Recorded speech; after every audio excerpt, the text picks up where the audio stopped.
अस्सलाम वालेकुम, नमस्कार, सत श्री अकाल एंड गुड इवनिंग। मैं हूं अर्ज़ू काज़मी और आप हमेशा की तरह से देख रहे हैं भेजा फ्राई।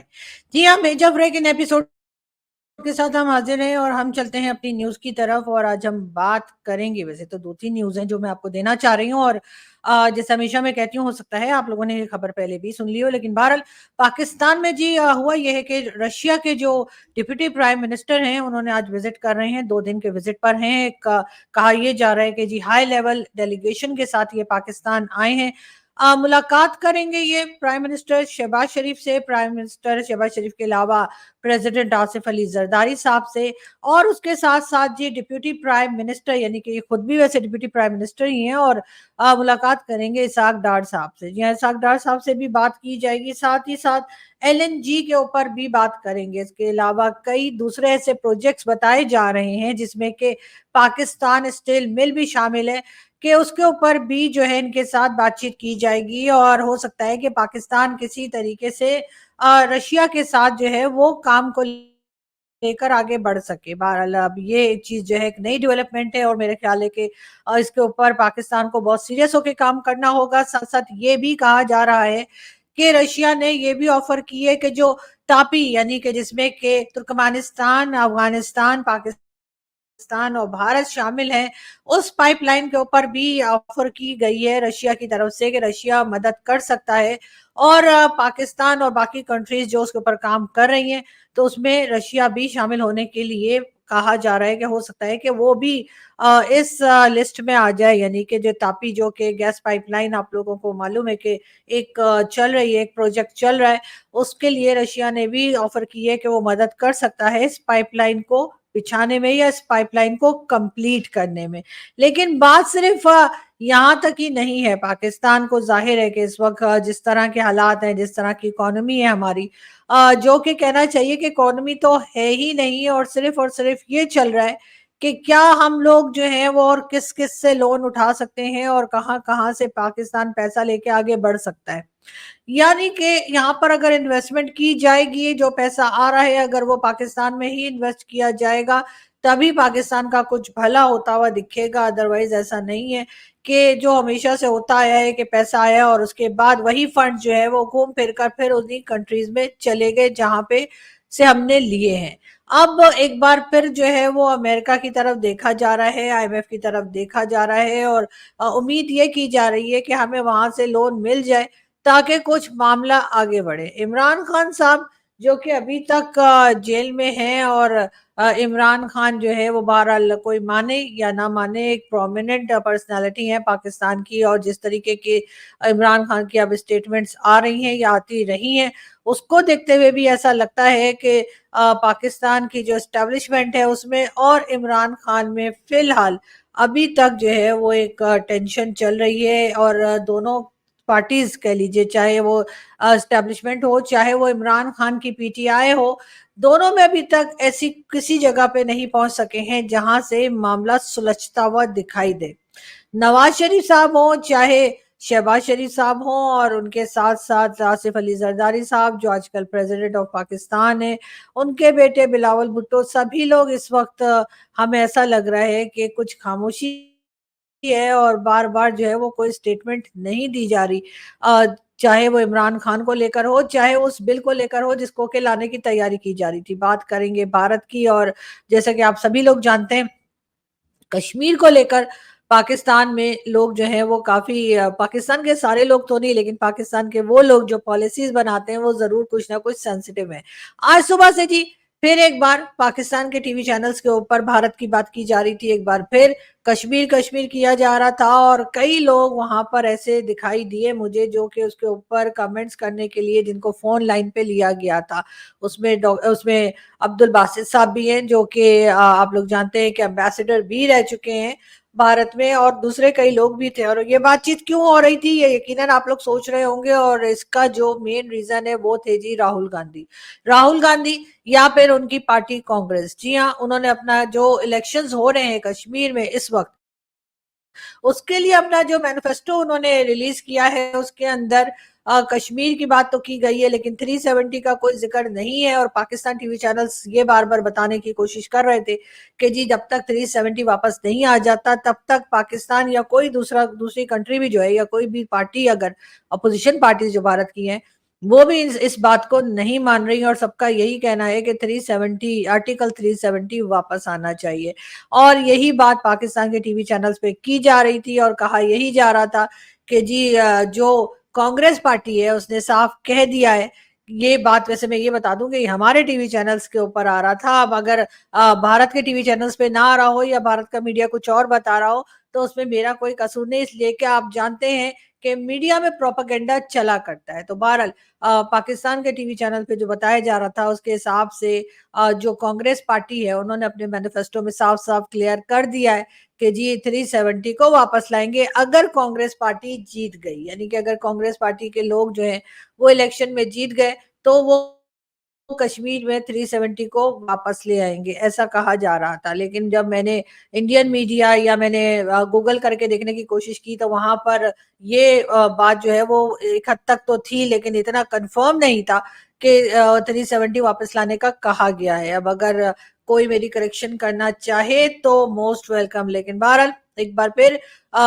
कश्मीर की बात की गई, कश्मीर इलेक्शंस की बात की जा रही है पाकिस्तान में भी। और उम्मीद ये लगाई जा रही है कि अगर कांग्रेस पार्टी आ गई पावर में तो वो कश्मीर का जो एक इशू है उसको जरूर सॉल्व करेगी और आर्टिकल 370 भी वापस आता हुआ दिखाई दे रहा है, ऐसा कहना था पाकिस्तानी मीडिया का। अब देखते हैं कि इसके ऊपर इंडियन मीडिया क्या कहता है और किस तरह से उसके ऊपर काम किया जाता है। बहरहाल हम आगे बढ़ते हैं, हम आपको ये भी बताते चलें कि जी कहा यह जा रहा है कि पाकिस्तान की तरफ से एक डेलीगेशन छुप कर, जी हाँ एक डेलीगेशन जो है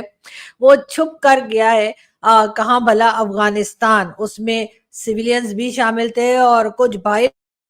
लोग यानी कि बोले तो फौजी भी शामिल थे, जी हाँ। और कहा यह गया है कि छुप कर गए हैं क्योंकि दोनों तरफ जो है यानी कि अफगानिस्तान कह लीजिए चाहे पाकिस्तान कह लीजिए दोनों तरफ एक दूसरे के ऊपर ट्रस्ट जो है वो बिल्कुल 0% है। तो बहरहाल यहाँ से डेलीगेशन गया है और बात करने के लिए कि टीटीपी को कंट्रोल किया जाए, टीटीपी को कैसे कंट्रोल किया जाए इसके ऊपर बातचीत करने के लिए इसके ऊपर जो है वो पाकिस्तानी डेलीगेशन जो है वो अफगानिस्तान गया। साथ में आपको ये भी बता दूं कि ये भी कहा जा रहा है कि आसिफ दुरानी साहब, फॉरेन ऑफिस की तरफ से बताया गया है कि आसिफ दुरानी साहब जो कि स्पेशल कॉन्वॉय थे अफगानिस्तान इश्यूज को लेकर फॉर अफगानिस्तान, उनको जी उनकी सीट से हटा दिया गया है। यानी कि उनको जो है वो डिसमिस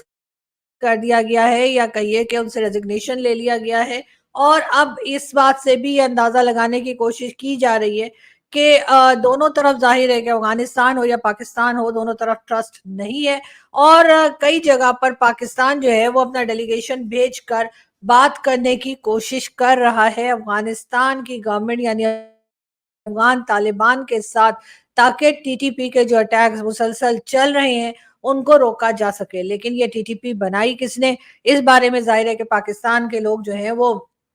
या पाकिस्तान की जो पॉलिसी मेकर्स हैं और जो हमारे पॉलिटिशियंस हैं वो खामोश रह जाते हैं। वो बता नहीं पाते कि ये हमारे ही बनाए हुए लोग हमें ही अटैक क्यों करते चले जा रहे हैं। बहरहाल पाकिस्तान का बहुत नुकसान हो रहा है। और जैसे कि हमेशा से कहा गया कि जब इन लोगों को बनाया गया, चाहे ये टीटीपी हो, चाहे टीएलपी हो, चाहे लश्कर ए जंगवी हो, चाहे जो मर्जी आप ग्रुप का नाम ले लीजिए जिसमें हाफिज सईद का ग्रुप भी शामिल है और कई दूसरे, मसूद अजहर और किस किस के नाम लिए जाते हैं। जब पाकिस्तान ने इनको क्रिएट किया, इनको बनाया, इनको पाला, इनको फंड किया या इनको प्रोमोट किया या कह लीजिए कि एक तरह से इनको सपोर्ट किया, तब तो इनको ये नहीं लग रहा था कि ये लोग कभी पाकिस्तान में भी अटैक शुरू कर देंगे। लग यही रहा था कि ये दूसरी कंट्रीज जिनके साथ हमारा कुछ ना कुछ इशू बना रहता है, शायद ये सब कुछ नुकसान होने का होगा। लेकिन जाहिर है कि अब पाकिस्तान उस जगह आ गया है जहां पर हमारा अपना नुकसान होता चला जा रहा है और चीजें संभलने का नाम नहीं ले रही।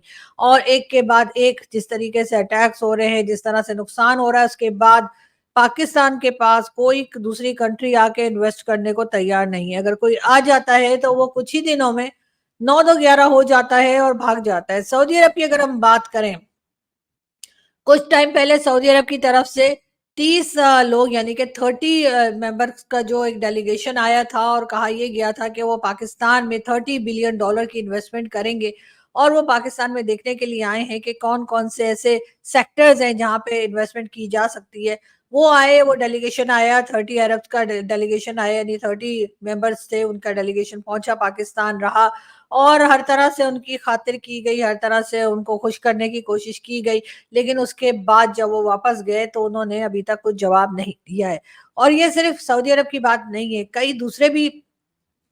इसी किस्म की डेलीगेशंस पाकिस्तान आते हैं और उसके बाद फौरन ही पाकिस्तान की जो गवर्नमेंट है, चाहे वो शहबाज शरीफ हो, चाहे इमरान खान हो, चाहे कोई भी उस वक्त की गवर्नमेंट हो, वो फौरन ही ढोल बजाना शुरू कर देते हैं और ये अनाउंसमेंट शुरू हो जाती है कि जी मुबारक हो, अब डेलीगेशन आ गया है, एमओयू साइन हो गए हैं और अब पाकिस्तान पे डॉलर की बारिश शुरू हो जाएगी। लेकिन ऐसा हुआ कभी नहीं। जो भी आया वो आके घूम फिर कर और यहाँ की लोगों को देखकर, यानी यहाँ की कंडीशन देखकर ऐसा गया कि उसने मुड़कर भी नहीं देखा। लेकिन पाकिस्तान में अगर जो लोग रहते हैं और जिन जो पॉलिसी मेकर्स हैं उन्होंने तो यहीं से खाना कमाना है, तो उन्हें जरूर इस बात की तरफ देखना पड़ेगा कि हम पाकिस्तान की हालत को बेहतर कैसे कर सकते हैं, हम पाकिस्तान में सिक्योरिटी को कैसे बेहतर कर सकते हैं, ताकि जो भी डेलीगेशन आए पाकिस्तान में, अगर किसी तरीके से हम उसको मना कर ले आए और वो पाकिस्तान में आके देखे कि यहाँ पे सिक्योरिटी सिस्टम कैसा है, या यहाँ से जो पैसा वो लगाएंगे वो पैसा उनको वापस मिलने वाला है या नहीं मिलने वाला है, तो उनको कुछ पॉजिटिव साइन जरूर दिखाई दें, तभी वो दोबारा आएंगे और यहाँ पर इन्वेस्ट भी करेंगे। लेकिन अभी तक अनफॉर्चुनेटली पाकिस्तान की जो गवर्नमेंट है और पाकिस्तान के जो पॉलिसी मेकर्स हैं वो कुछ इस किस्म के इन्वायरमेंट बनाने में नाकाम दिखाई देते हैं, जिससे कि किसी भी दूसरी कंट्री के लोग आए या किसी कोई भी मल्टीनेशनल कंपनी आए और वो पाकिस्तान में इन्वेस्ट करना चाहे। बाकी लोगों को तो छोड़े, जो लोग खुद पाकिस्तानी हैं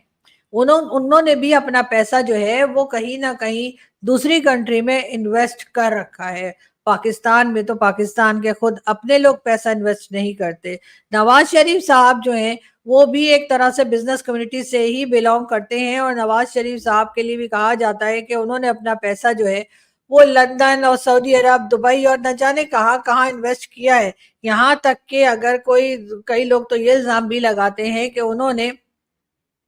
भारत में भी इन्वेस्टमेंट कर रखी है और यही वजह है कि वहां के पीएम मोदी और दूसरे लोग जो हैं वो नवाज शरीफ साहब के साथ बाकी लोगों के मुकाबले में निस्बतन बेहतर तरीके से बात करते हैं, क्योंकि जाहिर है पैसा एक बहुत इंपॉर्टेंट फैक्टर होता है किसी की भी जिंदगी में, किसी के लिए भी, चाहे वो कोई इंडिविजुअल हो चाहे कोई कंट्री हो। तो ये सब लोग जो हमारे बिजनेस कम्युनिटी से बिलोंग करते हैं, प्राइम मिनिस्टर रहे हैं और क्या कुछ बिजनेसेस करते हैं, ये अपना पैसा पाकिस्तान में लाते हुए डरते हैं, ये अपना पैसा पाकिस्तान में लगाते हुए डरते हैं। तो फिर भला कोई दूसरी कंट्री या कोई दूसरा इंसान जो है वो पाकिस्तान में पैसा लाके क्यों लगाएगा? उसके लिए इन्हें एनवायरनमेंट ऐसी करनी पड़ेगी जिसमें कि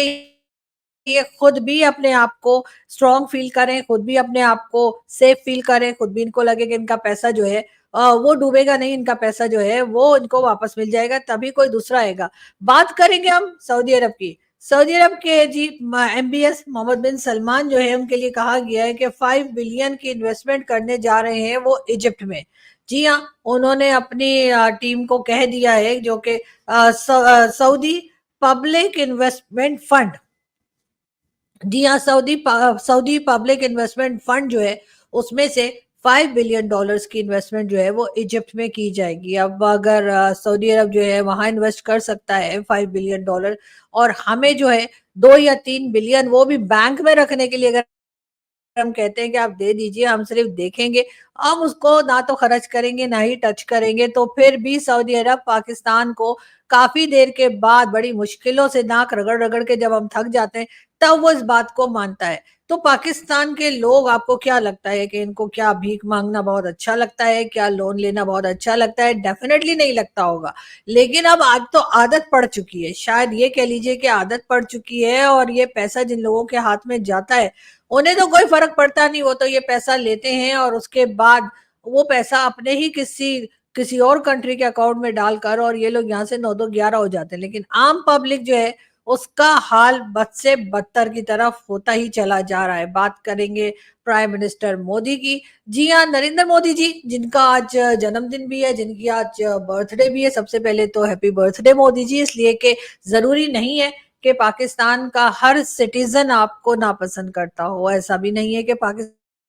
का हर सिटीजन आपको पसंद करता हो, लेकिन डेफिनेटली कुछ ना कुछ लोग आपको पसंद करते हैं और आपकी बर्थडे पे आपको विश भी करते हैं, और आपने जो अच्छे काम किए हैं भारत के लिए उसको भी अप्रिशिएट करते हैं, और यकीनन ये भी चाहते हैं कि पाकिस्तान भी उन बातों से सीखे। जैसे मैंने आपको कल ही आप लोगों से जिक्र किया था कि एशियन डेवलपमेंट बैंक ने भी पाकिस्तान को कहा है कि मोदी जी ने जो पॉलिसीज एजुकेशन एजुकेशन के लिए जो पॉलिसीज बनाई हैं, पाकिस्तान को चाहिए कि वो उसको कॉपी करे और आगे बढ़ने के लिए बिल्कुल तैयार हो जाए और आगे की तरफ बढ़े। लेकिन बहरहाल यहाँ पर जो लोग हैं, जो पॉलिसीज बनाते हैं, क्या उन तक ये आवाज गई है? क्या उनको थोड़ी सी भी फिक्र है कि अपने लोगों की, अपने आने वाली नस्लों की या जनरेशन्स की, कि उनके लिए एजुकेशन सिस्टम को बेहतर किया जाए, उनके लिए एजुकेशन सिस्टम को बेहतर तरीके से ले जाया जाए? लेकिन कहाँ तक ये बात उनकी समझ में आएगी, ये तो खैर आने वाला वक्त ही बताएगा। लेकिन फिलहाल तो हमारे दिमागों से जब तक हम ये बात नहीं निकाल देंगे कि भारत हमारा दुश्मन है और हर भारतीय हमारा दुश्मन है,